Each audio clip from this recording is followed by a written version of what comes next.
Listen, there's two ways we could go. We could, in fact, embrace fascism fully, which is absolutely the direction that this government is going. Or we could do what Americans before us have done and say, hell no. We don't agree with each other about finance. We don't agree with each other about immigration. We don't agree with each other about foreign affairs. But by God, we can agree we don't want to be ruled by a handful of rich men who think they're better than the rest of us. Welcome to the Best People Podcast. This week's guest is one of my northern lights, beacons, safe harbors in a storm. You pick your cliche. She's all those things to me. Chicken soup for the soul is one for the past week that I have really been feeling. And the point is, she's that for a lot of people. I think she is the most subscribed to creator on Substack. She's the person former President Barack Obama sought out for one of his first interviews during Donald Trump's second presidency. Without any further ado or wind up, welcome to the Best People Podcast to Heather Cox Richardson. Thank you. Well, thank you for having me, and I'm such a huge fan. It's a pleasure finally to meet you. I had no idea if you would even know who I was, because you're the warm knife through cold butter. Like, you're the person telling us where we are. And I look to you and look to your reactions and your framing around absolutely everything. Well, but isn't it really that we're doing the same enterprise in different ways? That My is, God, I hope so. you're catching the stuff that's breaking. And I couldn't do what I do without people like you, because you're looking at the world and saying, oh, wow, look at that's over there and that's over there. And I can sit back from where I sit with a different kind of training and say, I don't really care that much about that story, but oh boy, this one's big. And so, yeah, I follow you. I follow all kinds of people who are breaking the news from all kinds of different places to see what they think is important and what they've seen that I didn't. Well, I feel like you see it all and around the corners. And I went back and watched what you said before the elections. And your frame was, even if Democrats lose all of them, there's something happening. And I just love centering on what is happening in the country. And obviously Democrats ran the tables. They won everywhere and they won by these huge margins. But I want to come back to understanding what you see happening in the country right now. Well, so let's start right there. I'm not sure Democrats ran the tables. I think the American people ran the tables. Totally. And that's a Yes. really different kettle of fish, if you think about it, because if you look at the results in places like New Jersey, there was an election that people looked very closely in at a district in New Jersey, and it was very clear from the numbers, but that was not just Democrats turning out. That was not just Democrats and Republicans turning out. That was not just Democrats, Republicans, and independents turning out, but that some of the people who crossed the aisle were MAGA voters. And I think that we are seeing the end of at least a 40-year era in American history.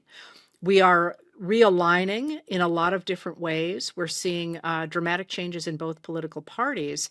And I don't predict the future. I predict the past, if you will. But where we are looks a great deal like the periods in our history when we have reclaimed democracy and built something more inclusive on the other side. And so when I look at what I said before that election, Tuesday of the elections, is no matter what happened, the work was going to continue the next day. And that work is ongoing for sure, but there is increasingly in it, I think, a joy in the idea of fixing some of the wrongs of the past two generations. And that's exciting. And I've had to really recenter myself around the idea that that no one's coming to save us, that we are the saviors, we are the firemen and women. And that is not anything. It's more of a confession, right? That I was oriented around politics to look to politicians and leaders. But I wonder if you can just talk about the other side of that, which is that we haven't failed ourselves. We hold all the power. And maybe last week we rediscovered the potency of that power and that dynamic. Well, one of the things that really interested me when we looked at the ways in which the radical right was trying to rework school curricula, not only in history, but also in social studies and economics in a lot of different ways, especially in places like Florida and Oklahoma, was a lot of people focused on the people who were getting erased from that story. And that was very important. But the thing that really jumped out to me if you read that curricula is what was entirely erased was human agency. The idea that everyday people could change their world. And that's one thing as a historian that always really jumps out to me is that nobody wakes up in the morning and says, "Hey, today I'm going to be a hero. Today I'm going to save that plane of people coming down in the Hudson," or, "Today I'm going to be the person who stops a war." They get out of bed and they go about their daily business doing the best they can. One of my favorite stories is of the women who became the what were known as the angels of the underground in the Philippines. And they were not trying to be heroes. They were trying to find their husbands, they were trying to get food, they were trying to do whatever it took to get through their days. And because of where they were and the circumstances, they became heroes. So that erasure of agency for everyday Americans, I think, has been pernicious and has been incredibly dangerous for our democracy. And you said lots of nice things about me sort of helping people through this period in many ways. And I am a really ordinary person who has been extremely well trained in my profession, and more power to the teachers who did that. But I often think of what I do as simply being to remind people that they have control over their lives to the degree that they are willing to take that control.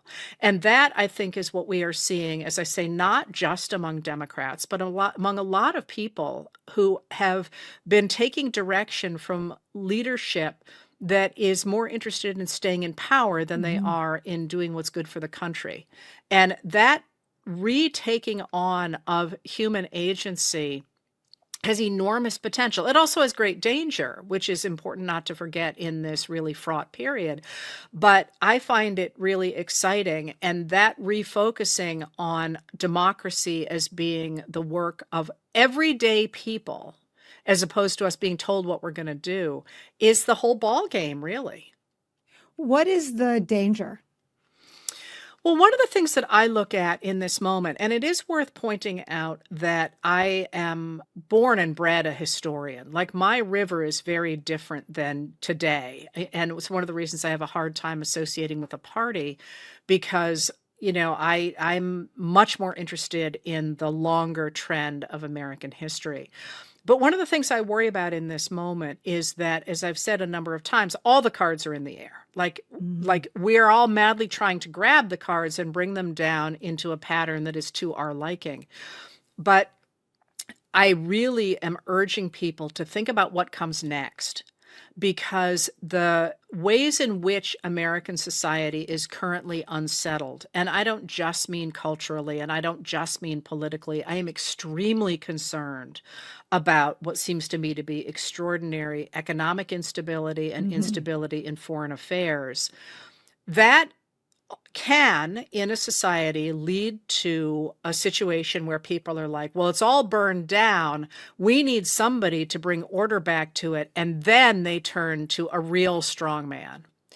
The converse of that is, when you have all the cards in the air and real instability, is having an institutionalist with new vision come forward and say, oh yeah, we're in real trouble here, but here are the ways in which it will protect our democracy and be good for people to have it come down. So somebody like FDR, for example, and I'm not suggesting who that needs to be in this moment, but I really want people to be thinking, this is what I think things should look like. And here's a coalition that will help me get, for example, universal health care or a better foreign policy or whatever, because you want those roads to be laid out, at least in part, when everything comes crashing down. It seems like it's the two, right? So one of it is agency and the other is vision. And I wonder how you maintain the public's confidence or belief in the power of their agency to even have a vision. Well, the belief in agency, I think you're seeing. I think you're seeing it in the No Kings rallies. I think you're seeing it obviously in the voting, but I think you're also seeing it in something that not many people are talking about, and that is the degree to which there is organizing going on in places that are not visible to a lot of, especially mainstream media.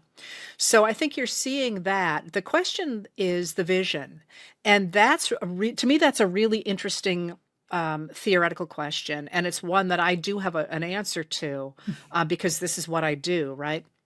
But that's a real question. Like, what is the relationship between people on the ground, people just going about their days, Hmm. and elected leadership in a democracy? And by the way, this has been a long issue for America, because if you think about the way that the framers wrote the Constitution, they wrote what people talked about much later as a machine that would go of itself. And then they were all high on the idea that people got to have a say. And of course, they defined people in a very limited way, but that people got to Narrowly, have a yeah. say in the government. But they didn't find a way to put those two things together. I mean, if you think about it, you had the Constitution, this great machine, you had the people, that was supposed to be great, but there was no interface between the two, really. And it's Hmm. not really till you get to the early republic that we get the rise of popular political parties that marry those two things. So that question of the relationship between individuals and leadership, has been an issue throughout American history. But I have come to believe, um, I was writing one of my books, and my whole thing has always been sort of the zeitgeist. What does the country feel like? And there's a lot of ways to get into that. But I'm writing this book on the Republicans, and there's an entire chapter on a dinner party which changed the course of American history. And I'm like, uh-oh, because either all my other work is wrong or this is wrong. Like, how can this dinner party have been a game changer if, in fact, what really matters are the people? And I actually, it was a real crisis for me working on this. So I took a number of months off and actually really dug into the way I thought about the relationship between individuals and leadership. And I came to believe that, if the country seems like it's going okay, lots of people just don't speak up about it. There might be one or two people who are complaining, but everyone's like, oh yeah, have some cheese dip. And the more that things are not going right, the more people start to speak up, and they start to find each other, and they start to complain. And that starts to get into the press, for example, maybe into popular music, maybe into the churches. People start to say, we got an issue here. And politicians, usually ones who are trying to get into politics, not the ones who are already there because they have established constituencies, but politicians who want to become elected start to recognize that those constituencies are not being represented. And they begin to say, I can do those things for you. And the link between those two things are the people who tell the stories about the way society should work. And so when I think about vision in this moment, I think about the way ordinary people around the country are articulating their frustration with ICE, with the fact you can't afford to buy a house, with Hmm. all the things that they're unhappy about. And the way those things are becoming a certain kind of story about the United States that our electeds then reflect back to us. And so when I think about vision, I Yeah. always talk about the idea that, everybody thinks Abraham Lincoln sort of spread out of, jumped out of the head of Zeus. But in 1855, he was a corporate lawyer who had had one undistinguished term in the House of Representatives. We created Abraham Lincoln, and he listened to what people were unhappy about. And in 1859, he articulated a new vision for the country. And I feel like that's the period we're in. We don't have somebody Yeah. doing that yet. We got a lot of people talking, but all these people who are trying to find the Republican candidate or the Democratic candidate for 2028, I don't think we've created them yet. I don't know who it's going to be, but I think the creation part is where we come in. I think that's so comforting. I asked Joan Baez for this podcast about how this moment was different from the 60s. And she said, well, we had each other. And I felt despair. I thought, oh my God. And now everybody sort of feels that, what Trump and MAGA wants people to feel is that they are isolated from one another. No Kings has come along, and more people right now identify themselves as part of the No Kings movement than MAGA. And what I admire and what I've tried to learn from you is looking at MAGA as dynamic, not static. And to your point about Tuesday's election results, there are people inside the MAGA coalition that went out and voted against it because it's not serving them. I wonder if you can just talk about the pros and cons of the dynamic attachments to any party or movement, because I'm not even sure MAGA is a party. It's more of a movement, right? Well, I think you just identified something really important there, and that is connections. Like one of the things I was really interested in MAGA in both periods, but certainly in the second run up to the 2024 election, is how many people appeared to be following Donald Trump rather as if he were Fish or the Grateful Dead. And you don't. I mean, but think about it. Right. Like if you know Going to the Deadheads, conventions. Yeah. if Yeah. you know Deadheads, or you're not going to those concerts because you suddenly expected that Jerry Garcia was going to do something new and brilliant. Right. You're there for the community. You're there for the For people the you see all vibes. the Yeah. time. Yeah. And if you listen to the people talking about MAGA, that's how they talked about it. They saw their friends, from a number of different states or whatever. You went and you were part of this community. And one of the things that I think the lack of agency that I was talking about has done to Americans for a long time now is it's destroyed the community, it's destroyed the churches, it's destroyed this, it's destroyed that. But one of the things that we are seeing, I think, among No Kings and other people trying to protect our democracy, are these new communities. And the thing is, as I say, they're not necessarily the ones that, when people talk about the loss of community, they identify. You and I aren't meeting in the Oddfellows Hall down the street from me, where everybody would have met 20 years enough, 40 years ago, 50 years ago. But we have all these new spaces. And, it's a funny thing because I just did a podcast the other day with somebody that I do quite a lot of work with now, and we realized we've never been in the same room together, right? But that's a community that is an entirely new kind of thing, and I just think perhaps those of us who care about democracy were a little bit slow off the starting blocks compared to those who were really directed by electeds who had a long period of turning people out based in fear and anger. And they took perhaps more naturally to the weaponization of social spaces in a way that Hmm. people like us did not. But you see how that political impulse is growing, I think, into something much broader than that. Yeah. I mean, I think about these things all the time because um, it was really hard to sort of get up and anchor 2 hours after Trump won a second time, right? Because it made me question, well, are we spitting into the void? Does nobody care that he's going to destroy the rule of law? Does no one believe the pro-democracy side?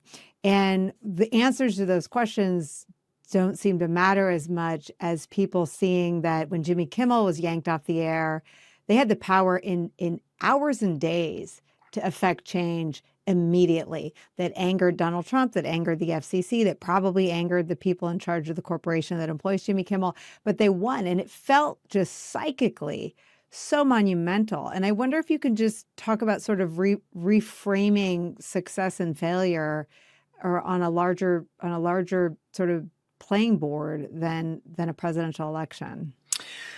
I think the Jimmy Kimmel thing was huge for exactly the reason you say, is that it certainly seemed like another occasion on which there was nothing the American people could do in the face of this juggernaut of the second Trump administration. And in fact, that was not the case. That turned around really quickly. I also think that one of the things we are seeing is lots more people who thought that politics didn't matter to them, that it was like, a basketball game and they didn't care about basketball, recognizing that in fact it's everything. And Mm. a lot of people who turned out in Give me chills. 2024, Yeah. well, it is though, a lot of people who turned out in I agree. 2024 didn't really get it. I think it was kind of a team thing. And watching it and watching that come closer, I agree with you. It was a horror show. But I kept saying, he can't do this. I mean, he's promising everything to everybody. You cannot be both wet and dry at the same time. And that's what he is promising everybody. And now, of course, we're watching it all fall apart.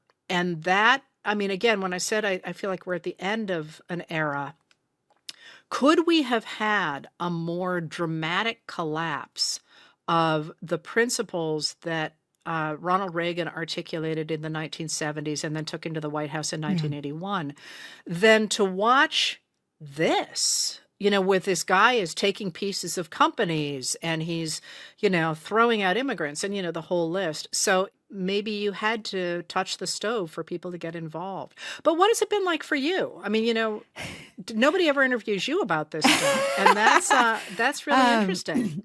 I think it's finding the things that make your reality not just survivable, but thrivable. And having been on the other side, Republicans used to really thrive when their party was out of power because they felt the opportunity to make all these contrasts. And I also think that Trump proved the pro-democracy side right out of the gate. I mean, he seemed to be trying so hard to be his worst or maybe truest self that it felt like credibility of the pro-democracy side came back almost overnight. And then, to all the questions that you pose, what do we do with it? And I think it's very healthy. I interviewed Carol Leonnig at the 92nd Street Y Sunday night, and someone asked her, how depressing is it that people don't care about facts? And she gave a really thoughtful answer. And I said, I actually don't agree with the premise. I think we're just redefining who's a disseminator of facts. Every person around an ICE raid that holds up their camera and films them is a reporter, and people are voracious for reporting and for facts. Those clips circulate around the world almost instantly. I've just become excited about the changes, and I realize that I'm now,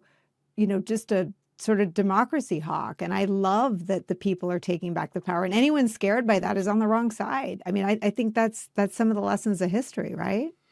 Right. And it doesn't mean that everybody's going to be right. We'll pick people up and we will decide those aren't ideas we want. And that's the way it works. But you're killing me because there's a bunch of questions I want to ask you. And I know that's not what we're supposed to do. Maybe we can do another one like that. Definitely. But you just said something that has been very much on my mind lately, and I've never talked about this elsewhere, but one of the things that really jumps out to me in this moment is I agree with you. I think people are starved for facts.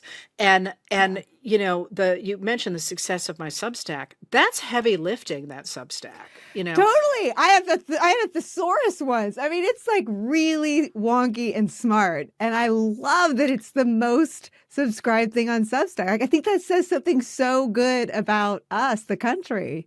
Well, it's so funny because people will say to me, well, I don't know much about this stuff and I don't read a lot about it. And the truth is that if you put together the number of words I write in a year, it's about 5 350-page books on pretty wonky politics, economics. Sometimes I just laugh and I think, you don't think you're into this? You've just read 5 350-page books on it, on one topic this year. But the reason I mention that is because, I read Paul Krugman religiously now. Like every day I want to see what he has to say. I didn't read him when he was at the Times because it was so stripped down and so it just felt so sterile and on some topic that I just didn't feel like I cared that much about. Now that he's got his own route into informing people, I have learned so much, and not just about what's going on around the world today, but about, like he will say, and this has to do with the principle of blah blah blah, and the next thing you know, you're 3 charts in going, oh yeah, that's really cool. And then I got thinking about it, and I also religiously read some data scientists, and I read a health guy, and I thought, I am better informed on all of these topics today than I was a decade ago when everybody said we were paying attention to the news.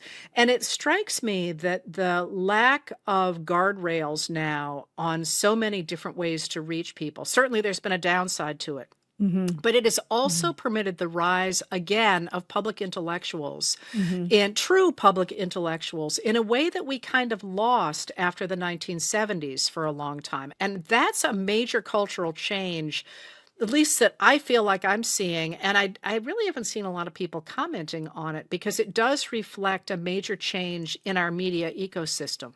And I think it's about like letting go to survive, right? Which is such a counter instinctual thing for the human race, right? You let go of the Titanic, but you float on the raft, whatever it is. And the more you love the Titanic or the thing you have to, and for me, the first thing was the Republican, I at a time believed in it. And so to let go of that was sort of my first heartbreak, but to see Republicans become a threat to democracy felt like such an obvious betrayal. And so this whole idea that Republicans are hanging on to something that is so far gone, it used to break my heart. Then it enraged me and I was so angry. Now I find it pathetic and sad. And I became curious again. So this whole like letting go and recentering yourself. And I became curious about the manosphere. But what's interesting if you become curious again, and I think your following is more than curiosity and intellect. It's your leadership and it's your clarity, and it's things are going to be okay, but not because you're sugarcoating anything. Well, wait, you can't just drop the manosphere there. So you start to listen to it. Okay, so what I realized about the manosphere, and this is how I sort of softened around all of it, is not to be mad at them for standing next to Donald Trump and helping him win, but to wonder, one, why, right? Like, why did they feel comfortable standing next to Donald Trump? And I think that the answer lies not in deficiencies or flaws of the Democrats, but in this thing that we started talking about, community. You know, that young men are there, but they're not there for Trump. If you listen to those guys, it's all the conspiracy theories, and it's why Trump can't get out of his own way on Epstein. They weren't with Trump for Epstein. They were there for Epstein, right? They were there for the transparency. They believed in the broad conspiracy theory, and he rode them. He misreads it in thinking that they were his voters who also thought they were going to get the files. They were there for the transparency of the broader cabal, and he benefited from it. And the fact that I figured that out by listening to enough podcasts, it's amazing to me that they're still bungling their own handling of that story. But I mean, the broader point about the manosphere was that you really do have to become curious of why people are associating with a movement. And it's basic politics. When you work on campaigns, you have to respect the opponent to defeat the opponent. I had to become more curious about the MAGA coalition to really understand it and try to see where people were peeling away from it. And you helped me do that. And watching all of the attachment to No Kings is just such an affirmation that it's this desire to belong to something. And I think I can talk about this in the past tense. MAGA was a juggernaut. I don't see it that way anymore. There is also a tendency, I think, I will only talk about America, certainly in American society, to want things fixed now. Yeah. And democracy, the whole point of it is it's about process. And that is enormously frustrating. And you see this all the time, especially, well, you see it everywhere. But in terms of the people who turned out from what you're calling the manosphere for the 2024 election, a lot of them were like, well, this is just stupid. We should be able to fix this. And I think, I won't lie. There's a lot of things that I think I could fix in a heartbeat. And you certainly see it when people are like, well, why didn't they just do it? And it's like, well, because they didn't have the votes, or because, somebody died at a critical moment or whatever. And one of the things that Trump has always promised is, I can fix this tomorrow. And he couldn't. I mean, that's the whole point. He couldn't. That's not the way the world works. But boy, is that attractive. Totally. With everything, with diets, with renovation, you wanted to fix a bathroom, you hire the contractor that tells you can do it in 6 weeks, not the one that tells you 6 months and permits. And, everyone wants everything immediately. Yeah. One of the things I am 63 years old. And one of the things that I struggle with every freaking day is, I want it now. I'm writing a book. I want it done today. There's no reason I can't have it done today. I mean, I have 300 pages to write, but in my mind, I can do it today. And when I was a kid, I come from a very small town, and a really small town, and we all knew each other. And so, we are like brothers and sisters even still. And I still remember one of the guys I grew up with, sort of like a litter, as a friend of mine said, used to just shake his head and say, Heather, you have got to trust to time.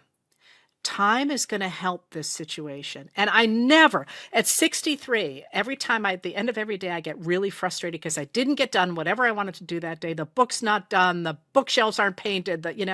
I always think of him saying, you have got to learn to trust to time. And honest to God, he said that to me 55 years ago. And every day I have to repeat it. But I get the frustration. And I think Trump capitalized on that. Totally. What's the antidote to it? If it's something that even you and I are drawn to at a gut level when we can intellectualize the fact that good things take time. I can only say what works for me, and I do think that there are ways in which this reflects where the country is.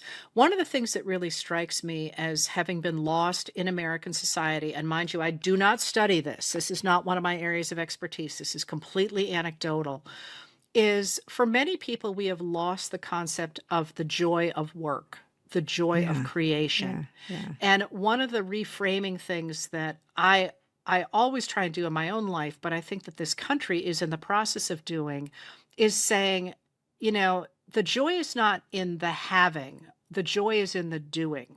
And and I don't want to overstate that. I could hear somebody's head exploding going, I need to have food on Yeah. my table. And I don't Yeah. disagree with that at all. But that concept that it's not the end, it's the journey is one that certainly helps if you're saying, why the hell haven't I finished this book yet?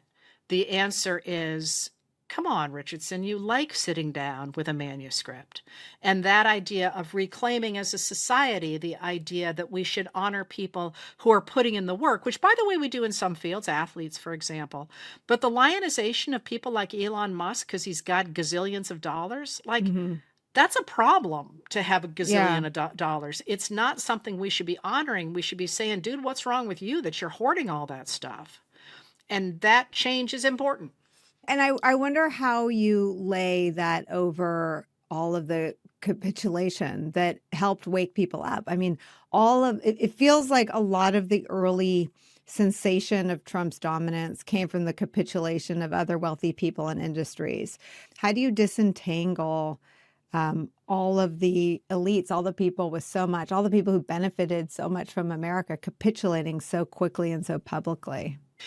Now, that was really interesting. So, obviously, it would have been nice to see some spine in a number of places, not only among the law firms, especially among the law firms because of the oath that they take when they become lawyers, but also a number of universities. One of the things that I thought was interesting about that, though, is that it certainly appeared to me, and again, absolutely could be wrong, that a lot of those people who were capitulating early on, they seemed to me to be kicking the can down the road to sort of, Mm. they were trying to buy time. And certainly from the outside, it looked horrific. But if you think about what they did, even with, say, Jimmy Kimmel, they didn't fire him the next day. They suspended him, or I forget what the word was. Hmm. Similarly, they didn't fire Stephen Colbert the next day. They said they weren't going to renew his contract in 10 months, which of course basically turned them both into meteors heading directly at the White House because they had nothing to lose. But it always seemed to me that a lot of those people were essentially begging for space to see what was going to happen. And that's where the American people came in to say, this is what we care about. And this is why it was really dicey early on when wasn't clear what people were going to do. I think that there was a lot of, let's see what happens here. And this is one of the reasons that I continue my extraordinary frustration with the Republicans in the Senate. Because had they been willing to signal earlier that they were going to stand against Trump, I think there would have been a lot less of that because I think it would have signaled which direction things were going. And at the end of the day, and we're not at the end of the day, of course, but perhaps it's been a good thing that the American people have realized that we're the only people who are going to do anything. Yeah. But the to me, the huge disappointment here was always the Republicans in the Senate. You expected the House Republicans to be MAGA. Hmm. But the Senate Republicans weren't. They had a pretty small MAGA faction. Hmm. And, they just went underground like a bunch of freaking moles.